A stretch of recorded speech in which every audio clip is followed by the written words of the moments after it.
కార్తీక మాసం దీపదానం. కార్తీక మాసంలో దీపదానం విశేష ఫలప్రదం. పద్మపురాణంలో దీనికి సంబంధించి ఒక కథ ఉన్నది. అవి కృతయుగాంతపు రోజులు. మాయాపురం అనే ఊరిలో దేవశర్మ అనే బ్రాహ్మణుడు ఉన్నాడు. అతడు సూర్యోపాసకుడు. అతని కూతురి పేరు గుణవతి. తండ్రి ఆమెకు చంద్రుడు అనే తన శిష్యుణ్ణి ఇచ్చి వివాహం చేశాడు.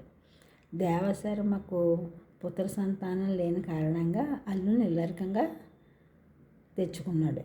ఒకనాడు అల్లుడు మామ అడవికి కట్టెలు తెచ్చుకోవడానికి వెళ్ళారు.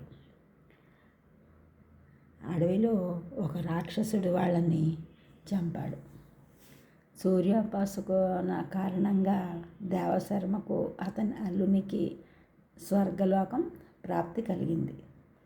గుణవతి వారిరువురికి ఉత్తర కార్యక్రమాలు నిర్వహించింది. నైష్టిక జీవనం గడుపుతూ వచ్చింది. క్రమం తప్పకుండా ప్రతి ఏటా కార్తీక వ్రతం చేస్తూ ఉండేది.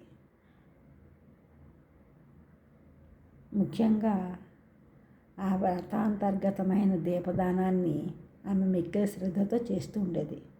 ఆమె ఒక కార్తీక మాసంలో గంగానదిలో స్నానం చేస్తూ మరణించింది.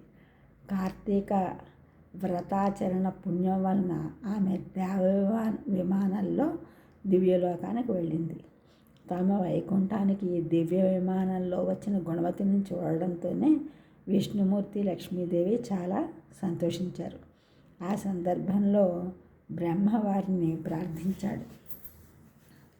ఆ ప్రార్థన ఫలితంగా విష్ణుమూర్తి కృష్ణునిగా, లక్ష్మీదేవి రుక్మిణిగా, దేవశర్మ శత్రాజిత్తుగా, దేవశర్మ అల్లుడు చంద్రుడు అక్రూరుడిగా, వైకుంఠంలోని కల్పవృక్షం తులసి మొక్కగా, గుణవతి సత్యభామగా భూలోకంలో అవతరించారు.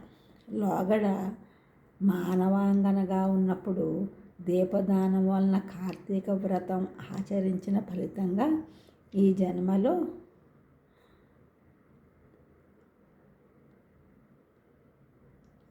అఖండమైన ఐశ్వర్యం, పతి రూపంలో విష్ణువు లభించారు.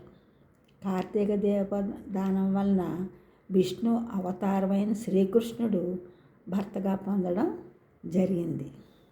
గుణవతికే సాధ్యమైంది అది. దీపం జ్యోతి పరబ్రహ్మం, దీపం సర్వతమోపహ, దీపేన సాధ్యతే సర్వం, సంధ్యాదీపం. నమస్తే. ఛానల్ సబ్స్క్రైబ్ చేయండి, షేర్ చేయండి, లైక్ చేయండి, కామెంట్ చేయండి.